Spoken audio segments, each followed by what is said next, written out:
Sociedad Bíblica de México presenta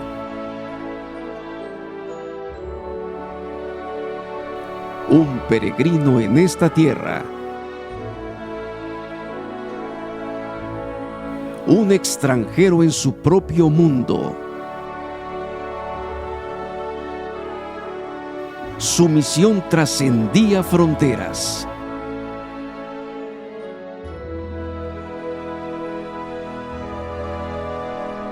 Su reino no es de este mundo.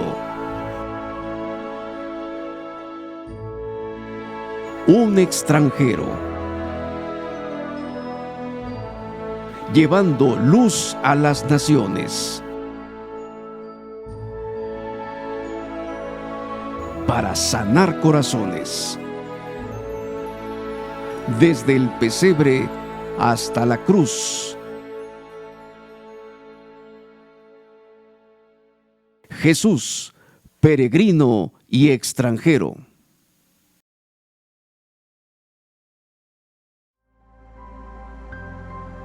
Qué hermoso privilegio celebrar nuevamente esta época decembrina con todos ustedes.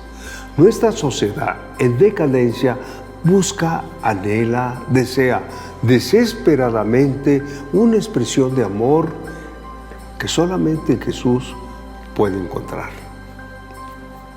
El propósito de Dios al enviar a esta tierra a su Hijo, nuestro Señor y Salvador Jesucristo, como peregrino y extranjero, fue para acercarse a nosotros y mostrarnos su amor, su gloria y su poder.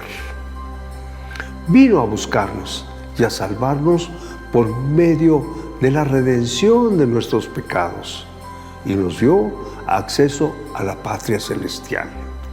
Por eso, en la Sociedad Bíblica de México hemos preparado una serie de conferencias y participaciones musicales que estaremos transmitiendo a partir del 1 de diciembre al 24 a las 10 de la mañana por medio de nuestro canal de YouTube. Esperamos que sea de bendición para tu vida. Dios te bendiga. Sean bienvenidos a un nuevo programa de Jesús, peregrino y extranjero. Le damos gracias a Dios por permitirnos llegar hasta sus hogares y dispositivos para compartir este mensaje que transforma vidas y da esperanza en medio de un mundo que se muere sin él. Los invitamos a compartir en sus redes sociales y con sus contactos el programa de hoy y que más personas puedan conocer a Jesús.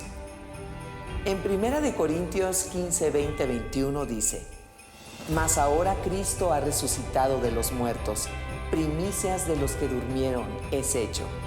Porque cuanto la muerte entró por un hombre, también por un hombre la resurrección de los muertos. El apóstol Pablo afirma con claridad que Cristo ha resucitado de los muertos.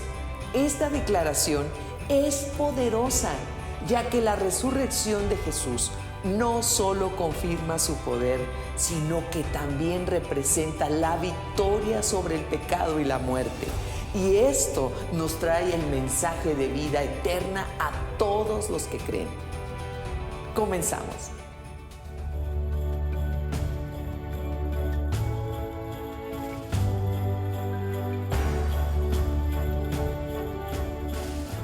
La resurrección demuestra que Jesús es verdaderamente el Hijo de Dios y tiene el poder de vencer a la muerte. Como resultado, podemos tener la fe en la promesa de Jesús de vida eterna. Además, la resurrección de Cristo nos da esperanza en momentos difíciles.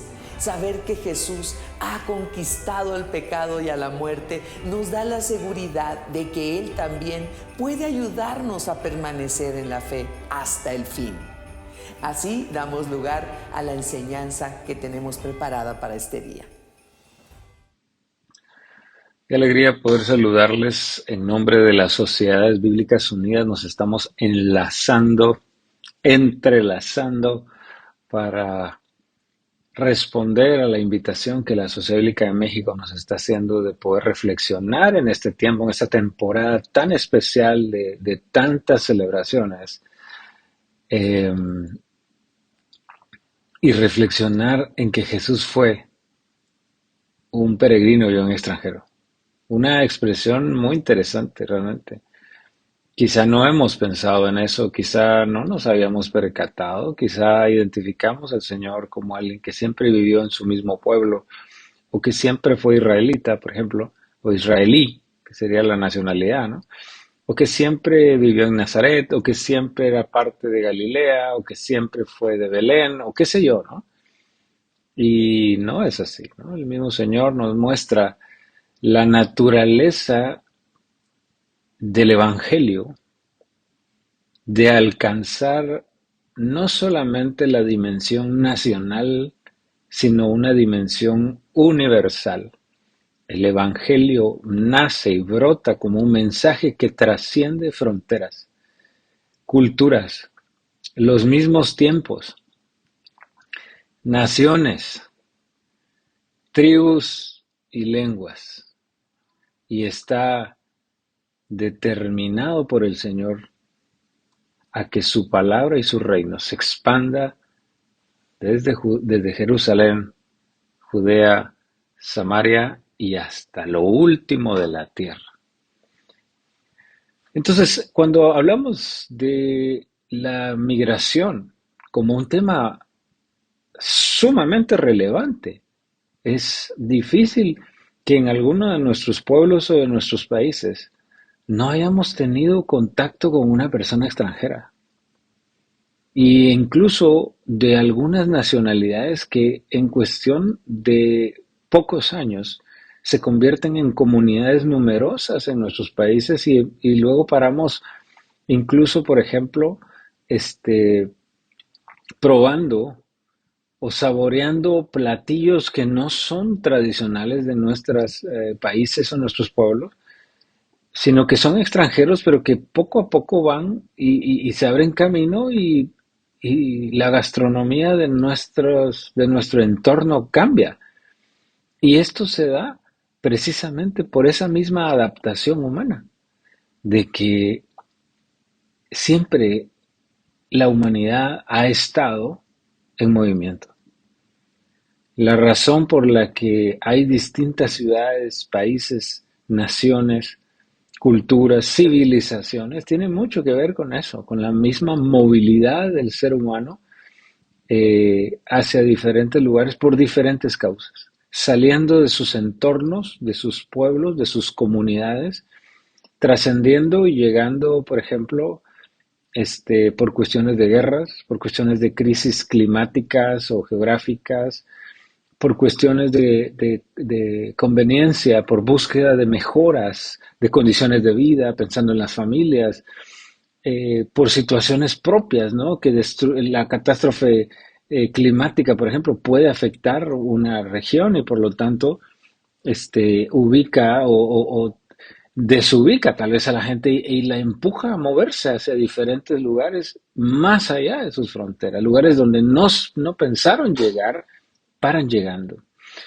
Y en su peregrinaje llegan a establecerse en lugares donde son considerados extranjeros. Todos conocemos, en especial las regiones latinoamericanas, conocemos que tenemos una diáspora, comunidades de migrantes en otros países. Generalmente en países del norte, pero no solamente en países del norte, sino también en Europa, en Asia, en diferentes lugares. Y ahí está nuestra gente, porque nos identificamos con ellos.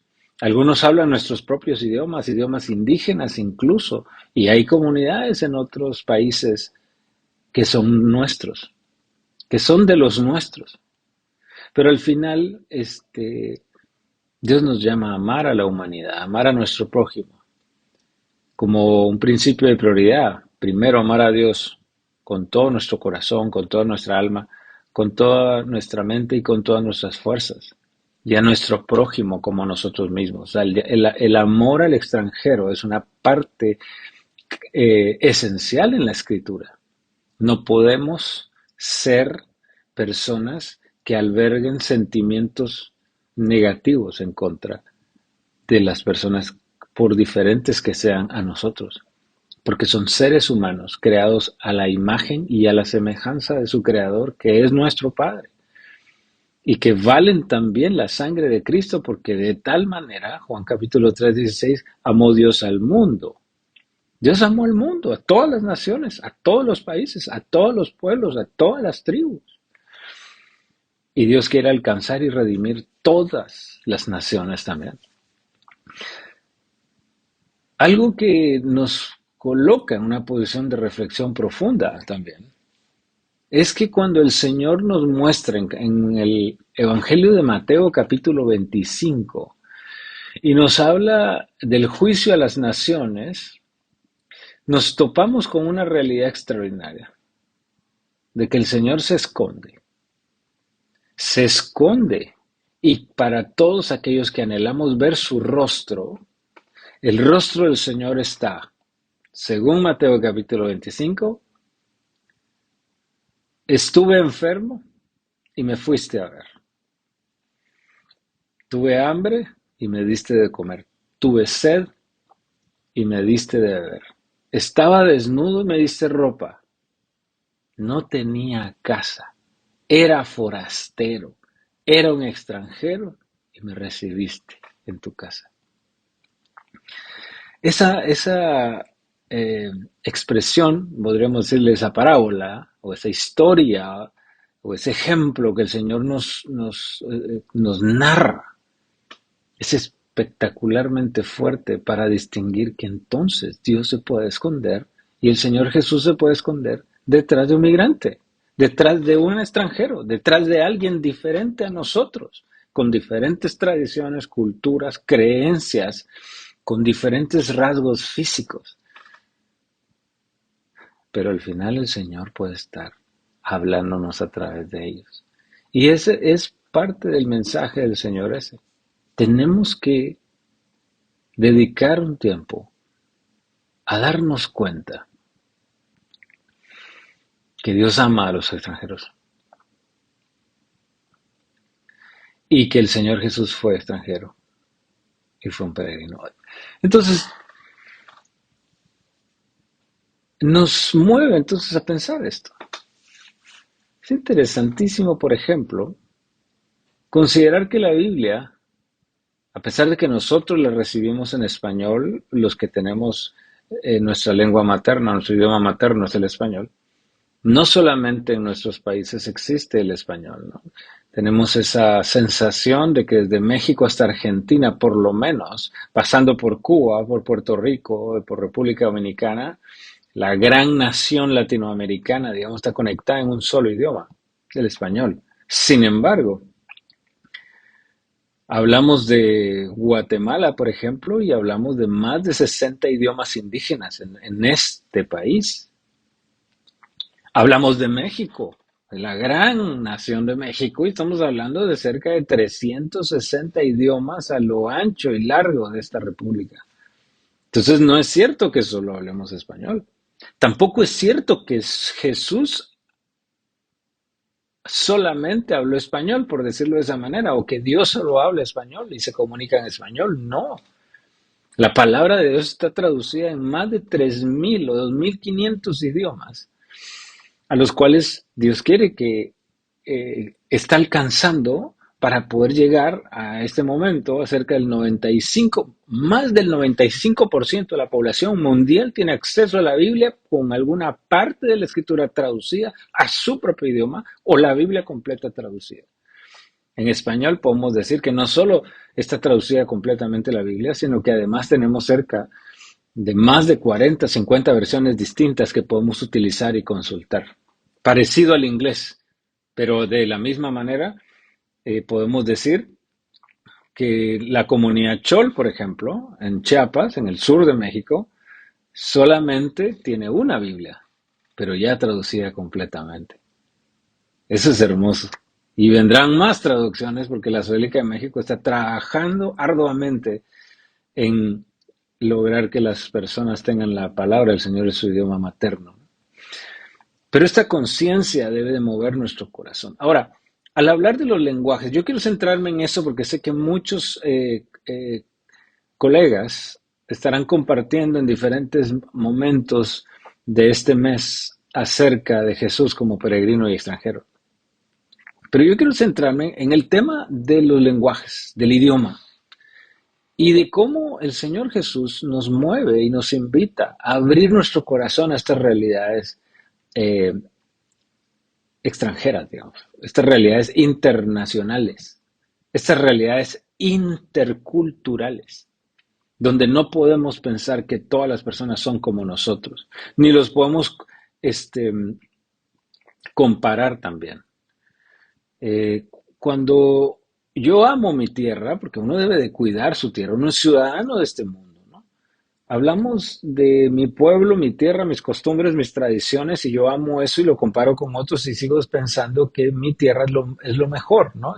Quizá a veces podemos llegar al extremo, un pensamiento etnocéntrico, pero el problema de los pensamientos etnocéntricos, voy a citar una conversación entre dos personas del mismo país, solo que de pueblos diferentes, y él dice mi tierra.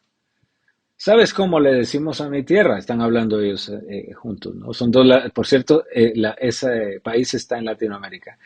Y entonces él le dice sí, sí, seguramente sabes, porque mi tierra es muy conocida. Y a mi tierra le dicen la sucursal del cielo, dice él, ¿no? Pero está hablando con otro y el otro es de otro pueblo, siempre dentro del mismo país. Y él le dice, sí, ¿sabes por qué le dicen a tu tierra la sucursal del cielo? Porque mi tierra es el cielo. Entonces, eso es interesante porque así nos pasa. Si empezamos a discutir cuál es el país, la mejor ciudadanía, la mejor bandera, el mejor himno nacional, la mejor comida, las mejores costumbres, la mejor cultura, siempre vamos a estar en esa discusión, porque desde la perspectiva de cada uno, el lugar donde nacimos es el mejor lugar del mundo. Pero, si bien Dios quiere que apreciemos lo que nos da y seamos agradecidos de donde nacimos, ¿no? También quiere que abracemos a otros y distingamos que otros también tendrán dentro de la riqueza de la expresión humana muchas cosas que aportarme, las cuales yo puedo aprender y cosas que también yo puedo contribuir a otros. Pero no podemos también perder de vista que aquel que es migrante, de que aquel que es un peregrino, que aquel que es un extranjero, muchas veces tuvo que irse de su tierra por condiciones involuntarias, por situaciones que lo empujaron, que lo obligaron. Y hay muchas situaciones alrededor de todo esto, ¿no? Porque está el transgredir la ley para poder viajar a otro lugar, el estar en un estatus no legal en un país, el mover a una familia, el tomar riesgos más allá, las implicaciones que tiene tomar esa decisión, las situaciones sociales que esto tiene que esto conlleva, las crisis también familiares que esto implica, el costo humano de haber salido de una tierra, el costo en vidas de cuántos migrantes han muerto en sus peregrinajes. Y esto nos lleva a entender que Jesús fue así. Jesús fue un migrante que arriesgó su vida, tuvo que movilizarse desde la región de Israel, de Palestina, donde nace, y moverse a Egipto por un riesgo en su propia supervivencia, en su propia vida. Sus padres toman la decisión y de forma emergente, sin tomar nada, se moviliza hacia Egipto, ¿no? Y el Señor nos habla de una profecía incluso del libro de Isaías diciendo de Egipto llamé a mi hijo, ¿no? Lo encontramos en el Evangelio de Mateo, ¿no? Pero todo esto nos muestra y nos hace conciencia de lo que vive un migrante. El mismo Señor nos dice también, tienes que tener misericordia de los extranjeros, de las viudas y de los huérfanos. Porque recuérdate que tú también fuiste, le dice al pueblo de Israel, extranjero en otra tierra, extranjero en Egipto. En otras palabras, Dios nos está moviendo a misericordia, a compasión. No podemos olvidarlo, es importante entender que las condiciones que enfrenta un extranjero siempre serán condiciones desfavorables para él al estar en una tierra extraña. Y bueno, habrá tanto que hablar en la escritura con eso, pero yo quiero centrarme en un punto. ¿Qué idioma habló Jesús? ¿Qué idiomas? Y con esto, abrir nuestra mente hacia el movimiento misionero que viene dentro de la palabra del Señor. Recordemos Mateo capítulo 28 y la gran comisión. Por tanto, toda autoridad me ha sido dada en el cielo y en la tierra. Y yo los envío. Por tanto, tienen que ir. Id y hacer discípulos. Vayan y hagan discípulos en todas las naciones, bautizándolos en el nombre del Padre, del Hijo y del Espíritu Santo, y enseñándoles todas las cosas que yo os he mandado, y he aquí que yo estoy con vosotros todos los días, hasta el fin. El mensaje del Señor va en eso, y el mensaje de la redención de Apocalipsis, del libro de Apocalipsis es el mismo, ¿no? Dios va a redimir gente de todo pueblo, de todo linaje, de toda tribu y de toda nación. Nuestro corazón debe abrazar, pero miremos esto. ¿Qué idiomas habló Jesús? Es interesante. Incluso ha sido digámoslo así, una forma de sorprenderse y a veces malinterpretar. La Biblia nos habla cuando el Señor Jesús está en la cruz y dice Eloi, Eloi, lama sabactani, ¿no? La Biblia nos registra exactamente esas palabras que chocan contra el texto completo del Evangelio, digamos en este caso, porque el Evangelio o los Evangelios están escritos en griego. Y estas palabras que se registran en el Evangelio de Mateo, por ejemplo, se registran en arameo. Eloi, Eloi, Dios mío, lama sabactani, ¿por qué me has abandonado? Esa es la traducción, digamos, hacia el español, de palabras en arameo. Eso es asombroso. Y entendemos que la Biblia fue escrita entonces en hebreo, en griego y arameo. Pero el Señor Jesús habla en arameo. Eso, escuchamos también cuando destapa los oídos de una persona sordomuda y dice efata. Y es otra palabra aramea. Escuchamos también, por ejemplo, el Señor hablándole a aquella niña que se levante, talita kumi.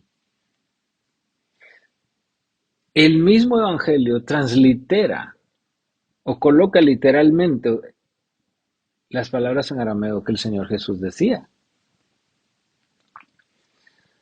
Y ahí nos muestra entonces que Jesús hablaba griego y también hablaba hebreo. Y también hablaba griego. Y también hablaba arameo. Bueno, ahí tenemos por lo menos tres idiomas. Pero esto ya nos desafía a todos. Eso es un desafío a la iglesia, para todo aquel que me está escuchando. Porque Dios no quiere que solo hablemos un solo idioma, sino que nos abramos a los idiomas del mundo. Por lo menos podemos hablar un segundo o familiarizarnos con otros. Y es importante. Para Dios es importante, para que no quede como que existiera un idioma sagrado. No existe un idioma sagrado. Todos los idiomas son expresiones humanas con las cuales Dios habla y busca conectarse, comunicarse y tener comunión con nosotros. Si yo hablo mam, si yo hablo chuj, si yo hablo chol, si yo hablo mije, si yo hablo inglés, francés, ruso, portugués, no importa. Si hablo castellano, Dios habla cada uno de esos idiomas y Dios quiere hablarnos a nuestro corazón, al idioma de nuestro corazón, pero también quiere que nosotros le hablemos a Él en el idioma de nuestro corazón. Un niño en la región de Palestina, en la región geográfica de Judea, donde el Señor nace y crece, tenía que ir a la sinagoga y aprender el hebreo como parte de su tradición.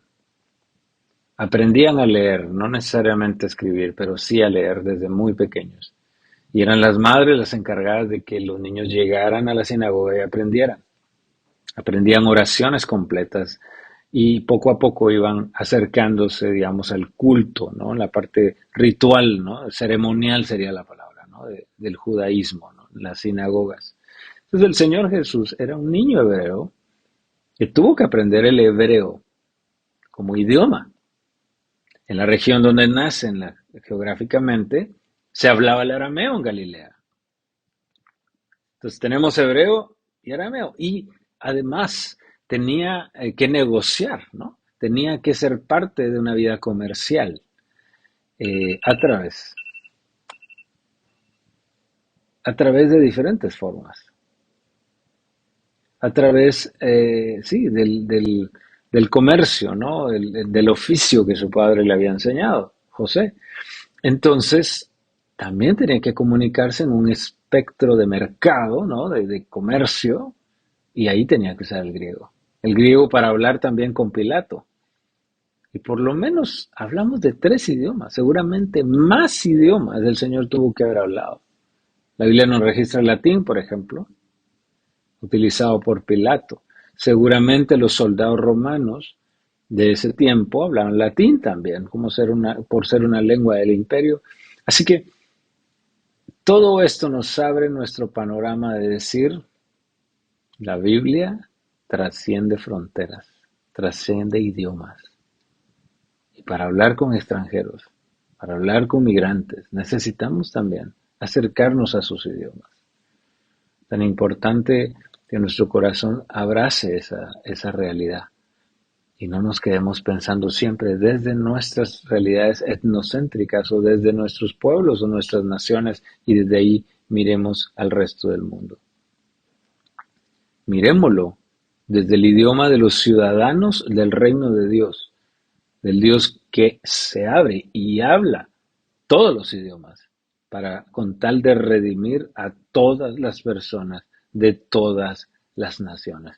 Pero quisiera terminar con esta última reflexión. Hay un pasaje en el Evangelio de Lucas, capítulo 11, que así como mencionamos algunas de las expresiones que el Señor Jesús habló en arameo en los Evangelios, en esta se hace un registro extraordinario. Es la segunda, digamos, el pasaje paralelo de los Evangelios sinópticos entre Mateo y Lucas, que se registra el Padre Nuestro. Digamos, es la segunda versión del Padre Nuestro o la versión del evangelista Lucas. Es una versión más corta del Padre Nuestro. Sin embargo, inicia con una transliteración igual en la mención de la palabra Padre en arameo.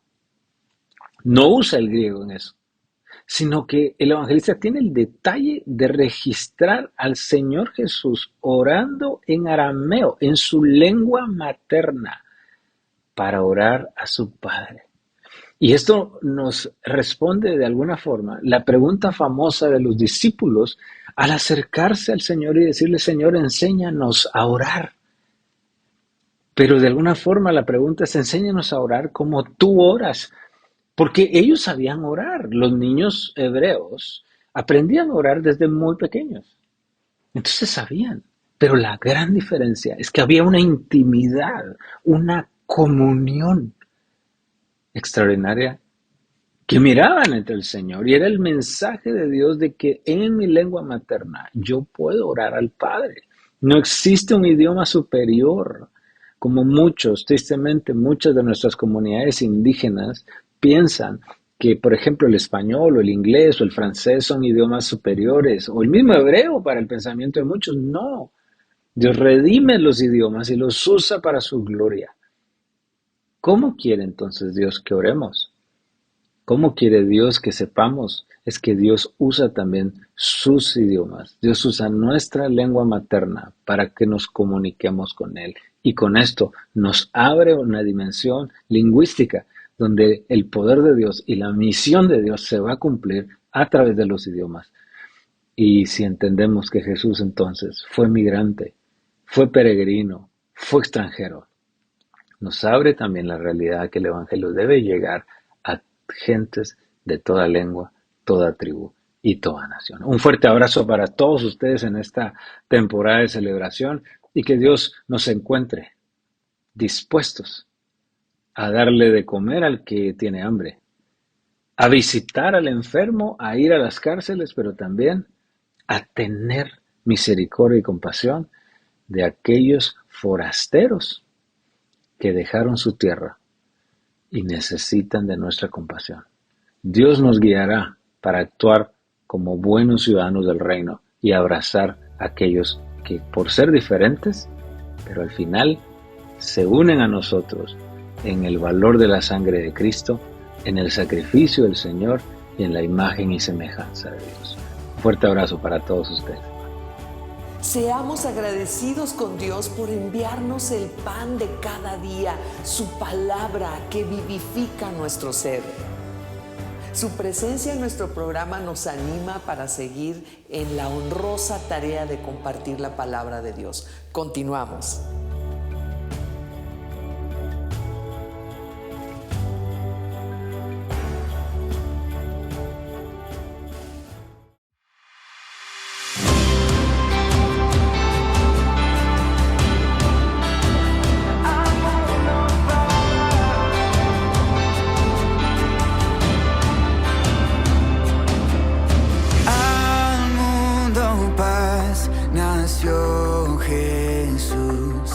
Nació ya nuestro Rey, el corazón ya tiene luz y paz su santa grey, y paz su santa grey, y paz su santa grey.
Gracias por seguir con nosotros. En 1 Corintios 15:21 establece una conexión crucial entre la entrada del pecado y la muerte a través de un hombre, refiriéndose a Adán. El pecado trajo consigo la muerte al mundo, afectando a toda la humanidad. Sin embargo, Pablo señala que la resurrección también viene a través de un hombre, Jesucristo. Esto establece un paralelo entre la caída y la redención, mostrando que mientras el pecado entró por un hombre, la salvación y la resurrección se ofrecen a través de otro hombre, Jesucristo. Para continuar reflexionando en este pasaje, tenemos lista la siguiente conferencia. Buenos días. Es un tiempo tan especial el que estamos viviendo, que es precisamente el tiempo de la Navidad.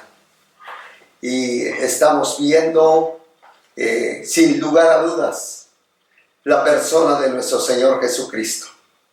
Él vino hace 2000 años, nació como un hermoso bebé, creció, predicó la palabra de Dios, el mensaje del amor, y nos vino a dar a conocer el propósito del Padre para la vida de cada uno de nosotros.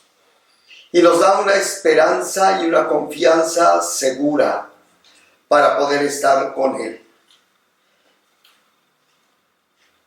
El tema que hoy estamos para poder platicar tiene como título Resucitó de los muertos. Y el apóstol San Pablo habla en 1 Corintios capítulo 15, versículo 20 y 21, y dice: lo cierto es que Cristo sí resucitó de los muertos. Él es el primer fruto de una gran cosecha, el primero de todos los que murieron. Así que, ya ven, tal como la muerte entró en el mundo por medio de un hombre, ahora la resurrección de los muertos ha comenzado por medio de otro hombre. El apóstol San Pablo da un énfasis muy especial acerca de la resurrección de Jesús. Él nació como un bebé, padeció bajo el poder de Poncio Pilato, murió, pero no se quedó en la tumba. Él resucitó. Imagínense qué importante es darnos cuenta que si hay una tumba en Israel donde nos dicen que fue puesto el cuerpo de Jesucristo, sin embargo es una tumba vacía. Todas las tumbas de los grandes hombres de esta tierra están allá los restos de sus cuerpos, pero la tumba de Jesús está vacía. Y esto, sin duda, despierta una expectativa impresionantemente hermosa para la vida de cada ser humano. El apóstol Pablo dice: lo cierto es que Cristo sí resucitó de los muertos. Basado en esa afirmación, cada uno de nosotros tiene que saber la verdad bíblica acerca sobre la resurrección, porque tiene que marcar una diferencia en nuestra vida. Nuestra confianza, nuestra seguridad reposa no solamente en lo que la Biblia dice, sino también en la evidencia bíblica, en la evidencia histórica de la resurrección de nuestro Señor Jesucristo. Es la razón por la cual millones y millones de vidas a lo largo de la historia siguen siendo transformadas, porque hay un poder sobrenatural, porque hay un poder eterno, porque hay una persona que hace 2000 años se levantó de la tumba para poder vivir, demostrando que la vida del ser humano no está enfocada a un tiempo determinado, morir y terminar allá. Todo el destino de esa persona. No, el Señor tiene un destino mucho mejor, que es que cada persona que lo recibe en su corazón pueda vivir con Él para siempre, darle vida eterna.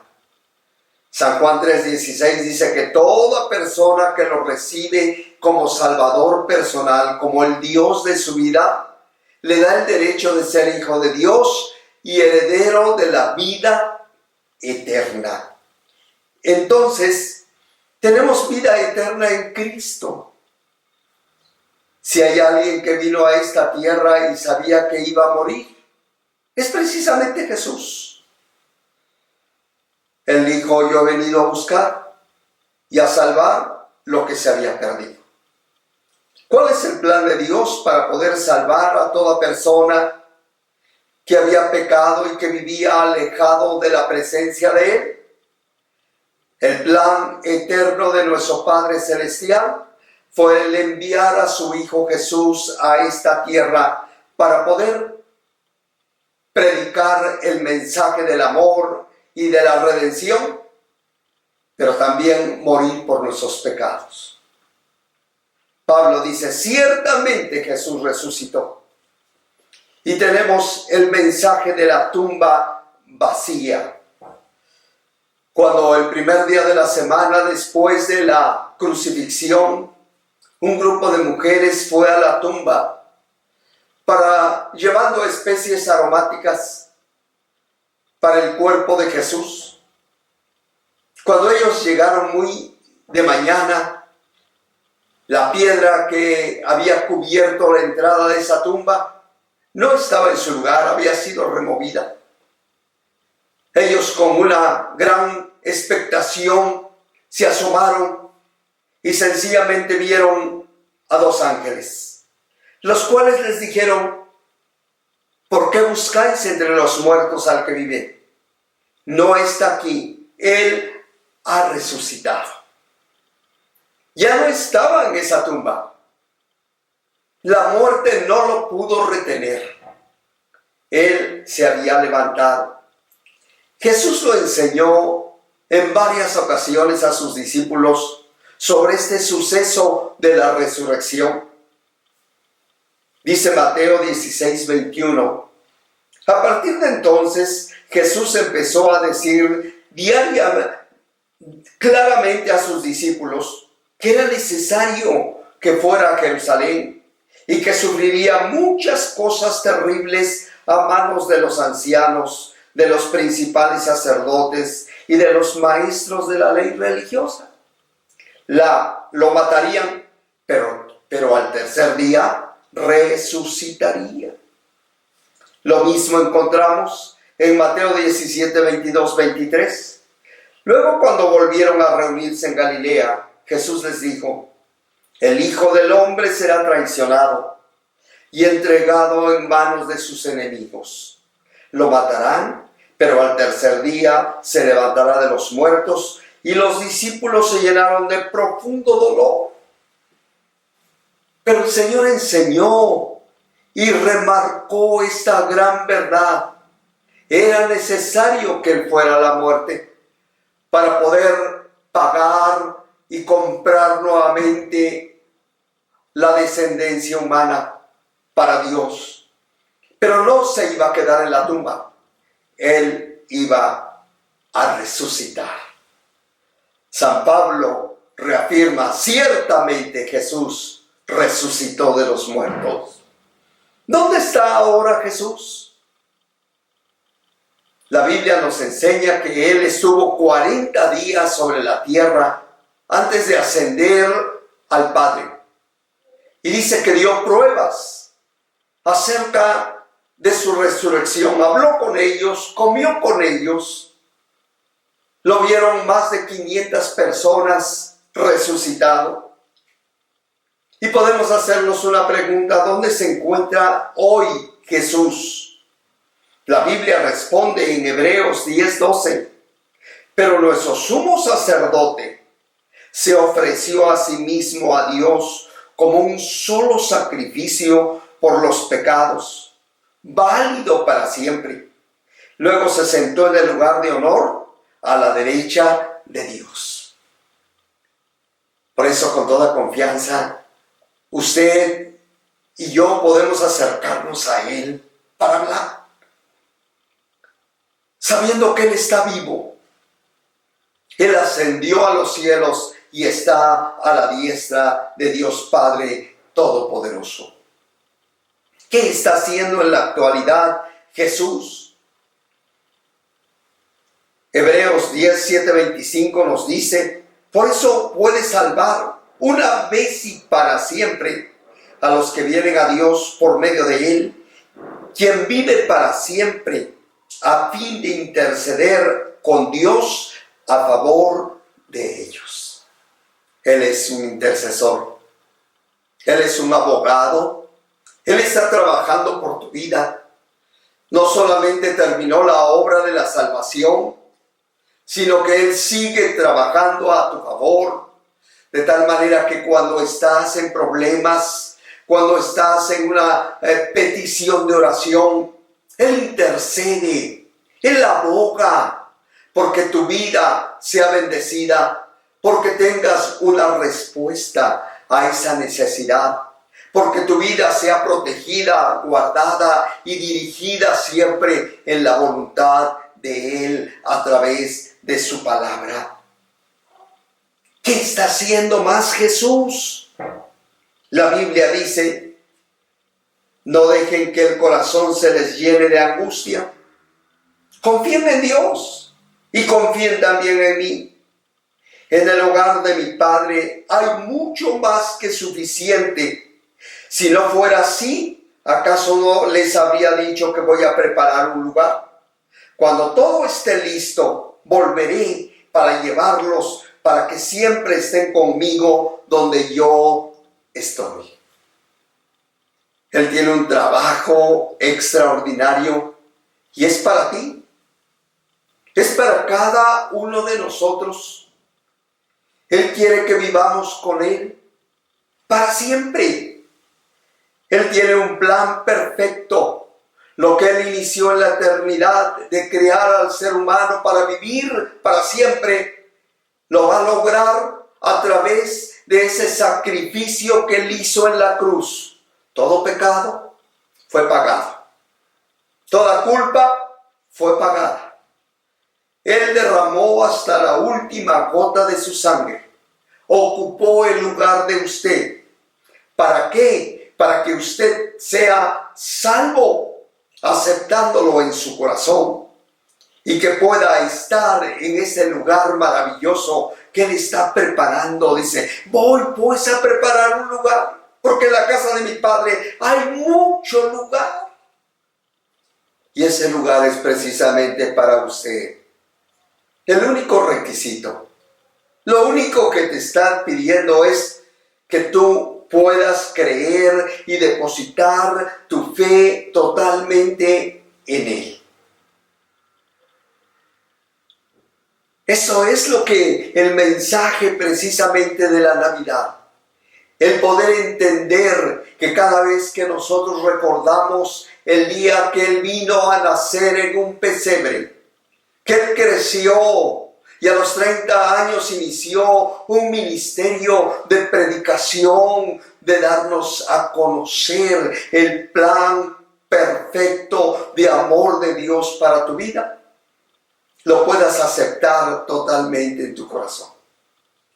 Y saber que tu culpa, que tu pecado, fue perdonado por Él y pagado por Él en la cruz del Calvario.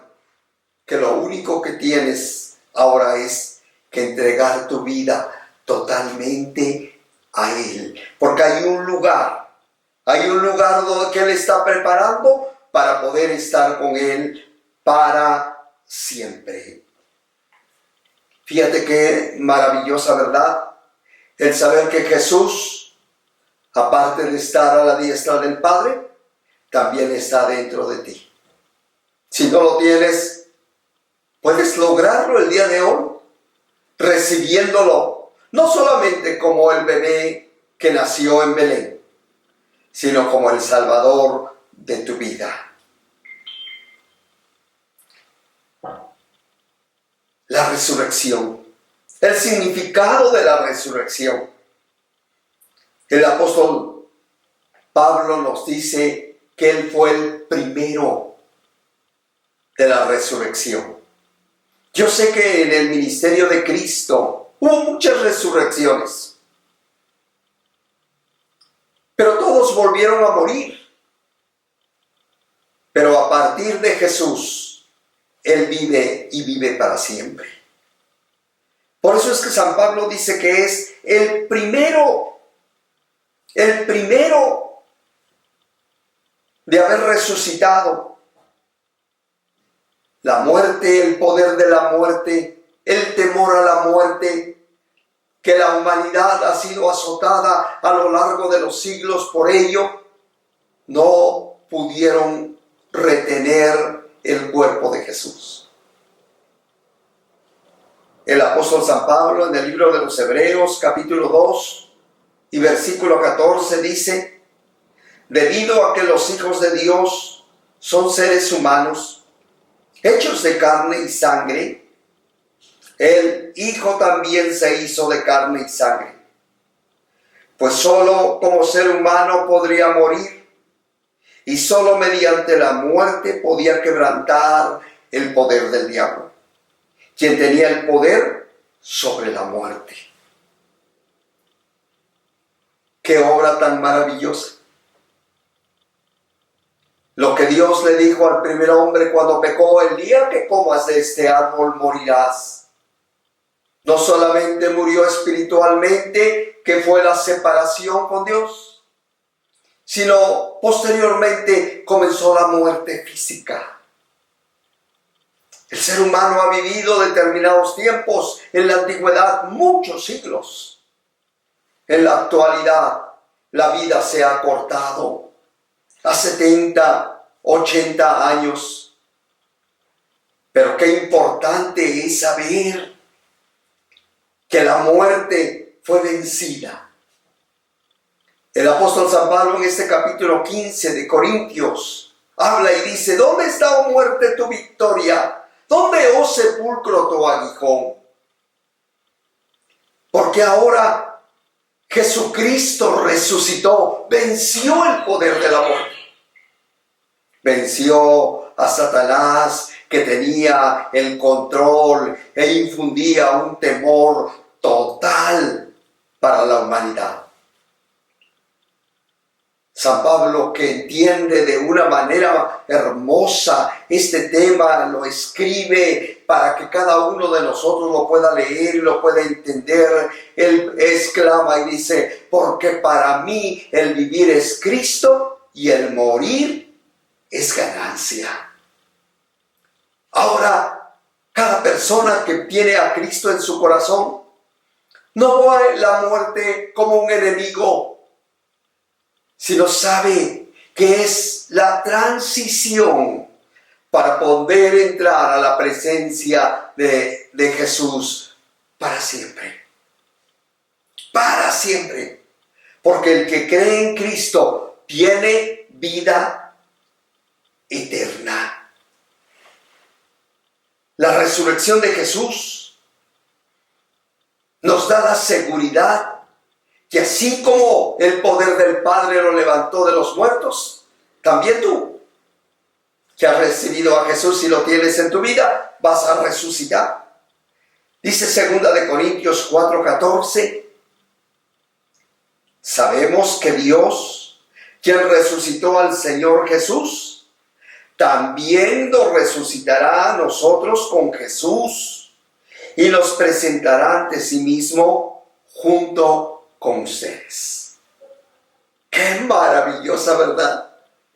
O sea que los que ya fallecieron, los que fallezcan en este tiempo o en el futuro, hay una resurrección para todos.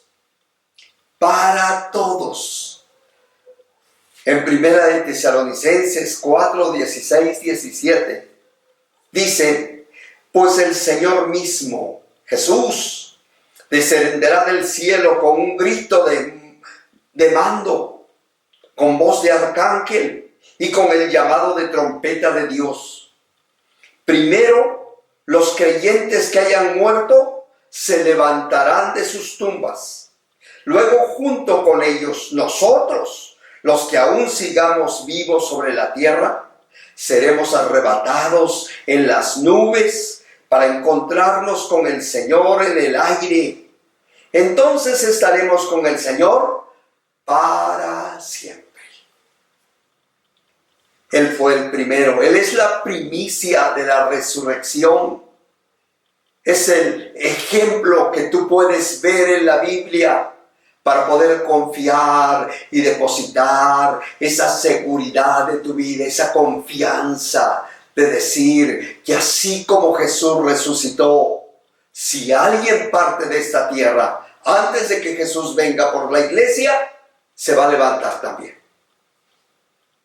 Hay una seguridad. Cada persona que es sepultada y ha creído en Cristo, esa tumba se va a abrir. Y se va a levantar un cuerpo transformado. Nuestro cuerpo actual se deteriora, se enferma, muere. Pero la resurrección es que tendremos un cuerpo nuevo, un cuerpo glorificado, con una sustancia eterna, para no volver a morir. Jesús vino hace 2000 años y nació en un pesebre. Vino como un peregrino y extranjero para estar acá más de 33 años. Se levantó de la tumba, está a la diestra del Padre Eterno, pero Él volverá. Él volverá por cada persona que ha entregado su vida a Él. Deseo que tú seas esa persona, que tú tomes esa decisión. Si ya lo hiciste, felicidades. Si no lo has hecho, dile que venga a tu corazón, que perdone tus pecados, que te cambie, que puedas saber esa verdad maravillosa. Jesús ciertamente resucitó, está vivo, y el propósito es que vivas con Él para siempre. Dios te bendiga y espero que tengas esta seguridad en tu vida por siempre. ¡Feliz Navidad! Dios se revela a nosotros a través de su palabra. Le agradecemos la oportunidad de poder escucharla en este día.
Con mucho gusto se prepararon los temas que estuvimos meditando en esta emisión. El objetivo es fortalecer nuestra fe en Cristo.